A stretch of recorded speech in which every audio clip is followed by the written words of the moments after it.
Hi. Hello, you fucks. Welcome to John Solo's Beer Brigade, where all you need is love and books and, well, we're learning a lot of other things too, like tossing salads and, we have members of our crowd in Discord every day that teach me more about new sexual terms than any man ever needed to know. I've learned a lot today. How do y'all feel about pearl necklaces? I learned about that today too. Apparently, they're necklaces that you wear around your neck, and they're made of pearls. Anyways, hello. Today we are working on something, look, this client came to me, I don't know, it's been 6 months ago. Let me show you this cover. EM Lindsey, line drive. Yeah, sexy hot guy, tattoos, all that good shit. You know what I mean? He's covering up his crotch with his, yeah, we know what's going on here. He's covering his balls. So, Paint us. anyways, I love EM Lindsey. Now, y'all know I don't have to kiss up or suck up at this point. But there's some authors that just, Nora's another good one, a great example of just somebody where their words just roll off my tongue. They fit well in my mouth is what I'm trying to say, and EM Lindsey is one of them. So I may be a bit biased here in saying that I am fucking loving this book already. I like the first one. I like this one. This is from the Hit and Run series. This is book 2. These are standalones, by the way. You don't have to read the first one by any stretch, although I suggest you do because it's pretty fucking good. Read it, listen to it.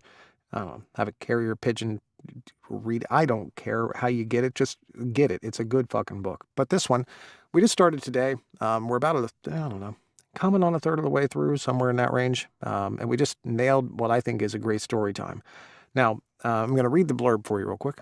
Let me see here. Where's the blurb? James Scooter Harney is good at 2 things and 2 things only. Pitching and fucking. Now, pitching and running away from his feelings.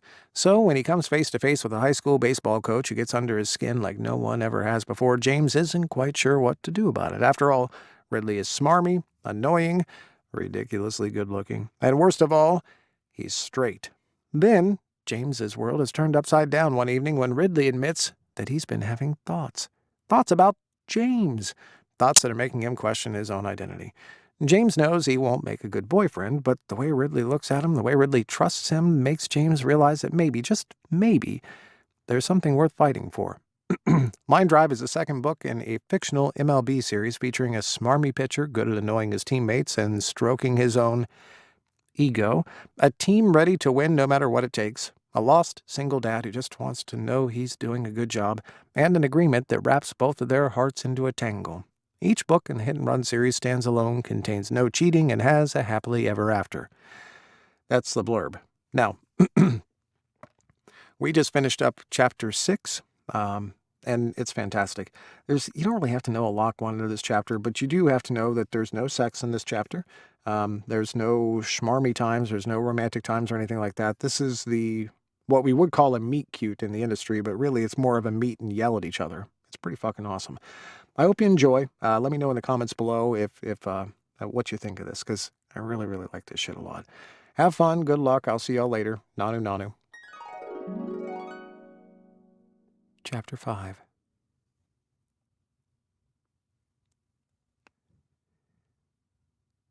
Staring down at his watch, Ridley knew he couldn't wait for Phoenix any longer. His son's phone was going straight to voicemail, which meant he was still on campus somewhere, but he was clearly not going to show up for practice. Campus somewhere, but he was clearly not going to show up for practice. That was becoming. Campus somewhere, but he was clearly not going to show up for practice. That was becoming more and more common, and Ridley knew Phoenix was just trying to push him into benching him so he'd have a reason to quit. He was bound and determined not to let that happen. He would not let his son live that kind of regret. But he was starting to crack. According to the rules, Phoenix was on the live with that kind of regret.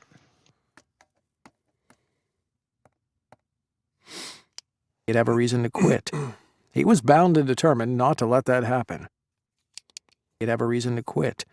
He was bound and determined not to let that happen. He would not let his son live with that kind of regret. But he was starting to crack.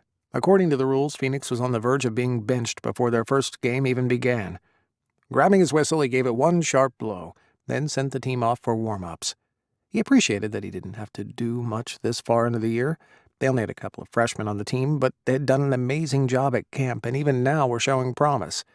He didn't know if they were going to make the championships this year, but they had a good shot. Pacing the field, Ridley made a few notes on his clipboard after watching the kids play. He knew there would be scouts coming up to observe his seniors, and he wanted to give them the best chance of being drafted before going off to play college ball.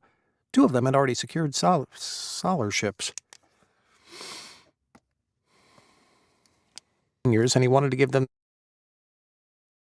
play college ball. 2 of them had already secured scholarships, and the MLB was the natural next step for them.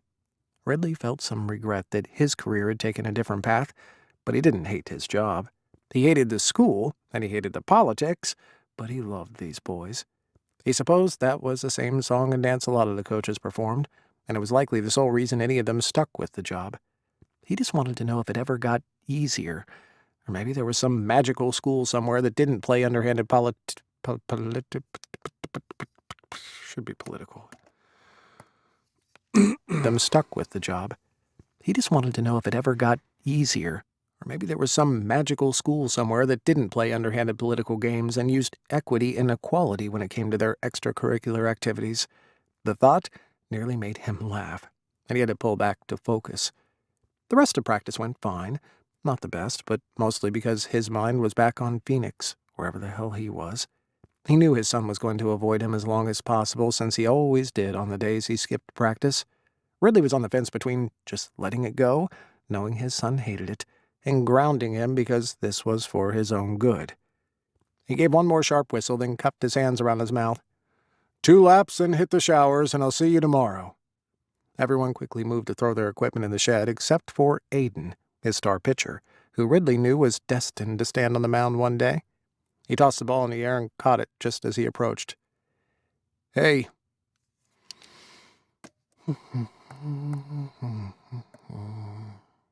Aiden, when the sunlight strikes rain on the mound one day. He tossed the ball in the air and caught it just as he approached. "It is, Monty." On the mound one day. He tossed the ball in the air and caught it just as he approached. "Hey, is Phoenix quitting the team?" Ridley bristled. "No. Who told you that?" "No one." Aiden looked guilty, though, then cracked under the weight of Ridley's stare. "Fine. He was talking about how he wanted to quit and get a job." Ridley nearly choked on his own tongue. "A job? He's 15. Aiden, who looked very much like an adult compared to Ridley's son, scoffed. "No offense, Coach, but I had a job at 15.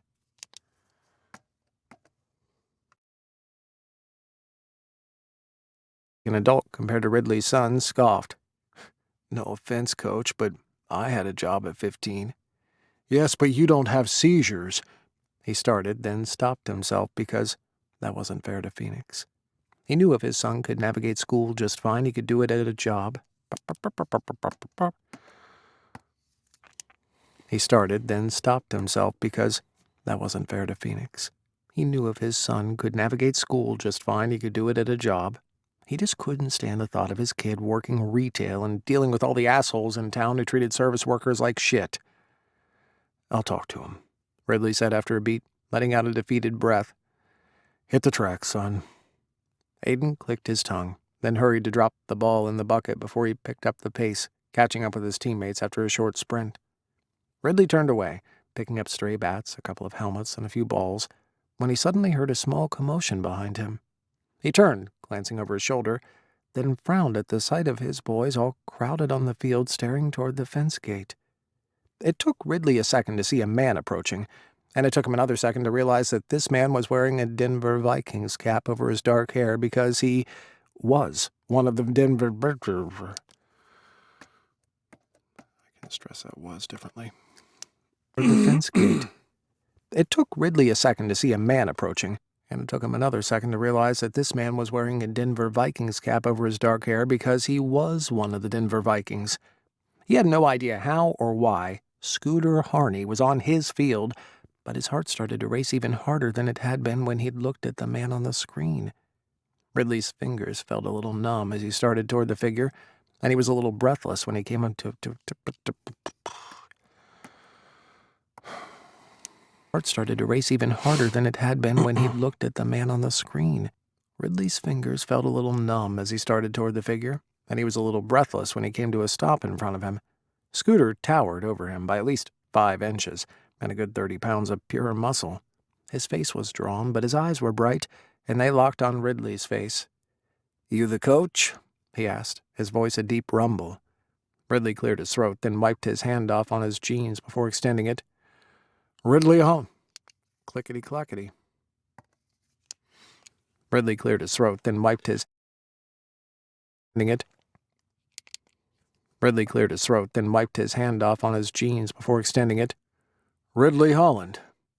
Phoenix's dad," Scooter said. Ridley's ears began to ring, and he wasn't quite sure he heard the man right, because how the fuck did Scooter Harney know his son's name? Jesus, what had Phoenix gone and done now? I am?" Scooter glanced over Ridley's shoulder as he dropped his hand. "Your boys, I am?" Scooter glanced over Ridley's shoulder as he dropped his hand. "Your boys look a little flustered." Ridley turned around and clapped his hands once, then motioned for them to finish their laps. "You can meet him when you're done," he called. Scooter snorted. "I assume you know who I am. James Harney." Ridley almost corrected him to Scooter, but he stopped himself before he did. "Yes, of course. It's a pleasure to meet you, Mr. Harney. I'm a huge fan." Harney's eyebrows lifted. "Are you? Because according to your son, you hate my guts." Ridley's cheeks flushed hard. Shit. Phoenix must have heard him bitching the other night, which was his own fault, but how and when had he met this man? "You and my son are acquainted." "We met a few months ago when he popped into my bookstore," Harney said, shrugging as he gripped his waist. He looked every bit the hawk-eyed pitcher that Ridley watched on the mound every chance he got. He was a presence to be reckoned with, and it was making a flush climb up the back of Ridley's neck that he didn't quite understand. After a second, Harney's words sank in, and Ridley blinked. "Wait, you're the one who bought Harold's?" Harney shrugged, looking a little sheepish. "He had a for sale sign in the window, and it seemed like the right thing to do. It would have ended up some fucking cafe or something with avocado lattes." Ridley choked on a laugh because the man wasn't wrong. He just wished the truth of it wasn't so painful. "Well, I'm glad it's in good hands." "I hope it is," Harney said. Anything else he planned on saying died on his lips when they were suddenly surrounded by a team of overexcited teens. "Glad it's in good hands." "I hope it is," Harney said. Anything else he planned on saying died on his lips when they were suddenly surrounded by a team of overexcited teens. Ridley took a step back and let Harney chat a while, signing a few hats. Overexcited teens. Ridley took a step back and let Harney chat a while, signing a few hats, and someone had even snagged a ball from the bucket, which Ridley couldn't blame him for. He felt his frustration with the Vikings start to dwindle, and he wondered if this was how they always diffused situations. Send the best-looking, most effortlessly charming player to woo the coach, wait, what? Did he seriously just think that? Ridley cleared his throat, then after a few more minutes ordered the boys to hit the showers. "Mr. Harney is a businessman," he said, making shooing motions with his hands. Stop. A busy man. "He's a businessman. It's true." That too. Ridley cleared his throat, a huge cock. then after to hit the showers. "Mr. Harney is a busy man," he said, making shooing motions with his hands. "I'm sure you'll get to meet him again." "You can count on it," Harney said, his voice low, like he was making a vow. The boys put up a protest, but eventually they all disappeared into the gym, and Ridley turned back to the man. "Not that I'm not grateful you're here, but why exactly are you here?" "Two reasons," Harney said, shrugging. "One, I wanted to apologize for a massive oversight, and I also have a bone to pick with you about your kid." Ridley immediately squared his shoulders. "Listen, I don't give a fuck who you are or what you do. You want to come here and go after my son?" Harney threw his hands up. "Whoa, man, no. I like Phoenix. He's kind of a smart-ass and runs his mouth, but he's sharp as hell. He gave me some killer design ideas for the bookstore, which transformed the place." Ridley let out a huge breath. Shit. Sorry. It's just, we've had some issues. Yeah, the drama teacher, Harney said, I keep on wanting to say Harvey. At least it's not Hervé. The drama teacher. Yeah, no shit. We've had some issues. Yeah, the drama teacher, Harney said, his voice going soft. He told me, and I get it. Your kid is not the issue. Ridley's brows furrowed as he studied the man, but he couldn't really get a good read on him. So what is? Is he here right now? Harney asked instead of answering his question. Ridley rolled his eyes, unable to stop himself, and when Harney laughed, Ridley glared at him. What? When he does that, he looks just like you. Ridley fought off a smile. I'm sure. Anyway, no, he's not here. He skipped out on practice again. Harney nodded, looking almost smug, like he was expecting that answer. That's it.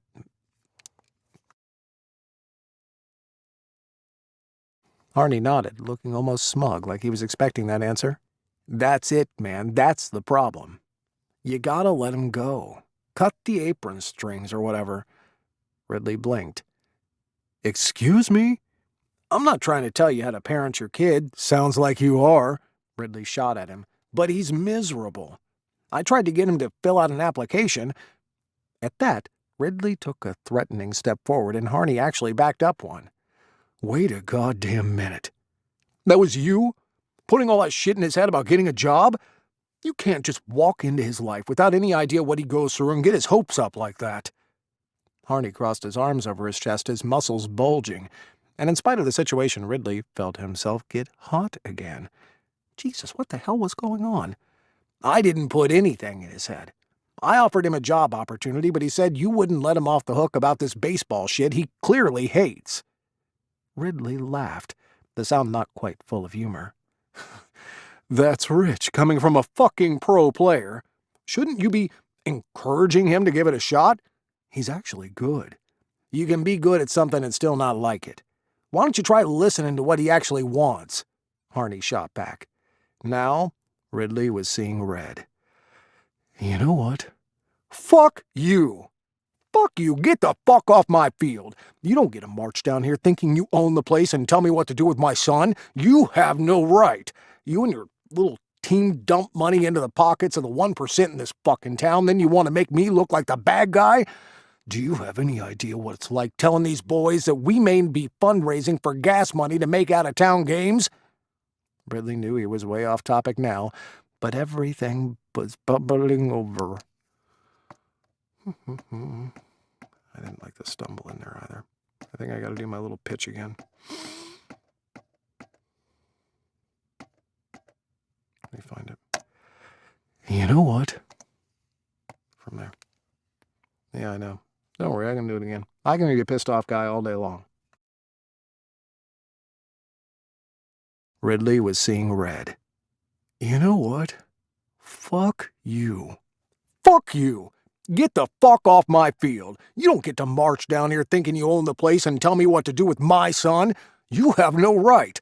You and your little team dump money into the pockets of the 1% in this fucking town, then you want to make me look like the bad guy? Do you have any idea what it's like? Telling these boys that we may be fundraising for gas money to make out-of-town games? Ridley knew he was way off topic now, but everything was bubbling over. The stress about his team and his parenting and his kid who was pulling away, it was too much. Harney stood there and took the brunt of Ridley's rage without saying a word. He didn't back down, but he didn't fight back either. When Ridley's voice died, Harney let out a sigh. Listen, I know we fucked up with the private school, okay? That wasn't our intention. We just didn't think. Still not quite done being pissed, Ridley snorted sarcastically. No shit. James gave him a flat look. And I might not know what it's like to have parents who give a shit about you, but I do know that sometimes you can love someone the wrong way. Just maybe try listening to your kid for once. He's got a lot of smart shit to say. He swiped his hands on his jeans and cleared his throat. Anyway, that's all. Someone from the team will be in touch about the whole funding thing. Before Ridley could think of any retort or argument, Harney turned on his heel and marched off, leaving him seething in the middle of the field. Part of him wanted to go after the man and pick a fight until fists were flying, because the asshole had just taken Ridley's biggest insecurity as a parent and played it raw right there in front of him.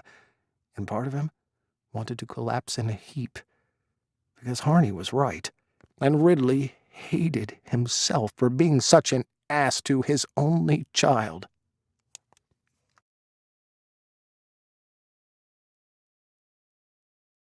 Only child. No one had told him it was going to be this hard, and he figured it was probably because no one had yet to come up with the solution to his biggest problem: how to not suck as a single dad.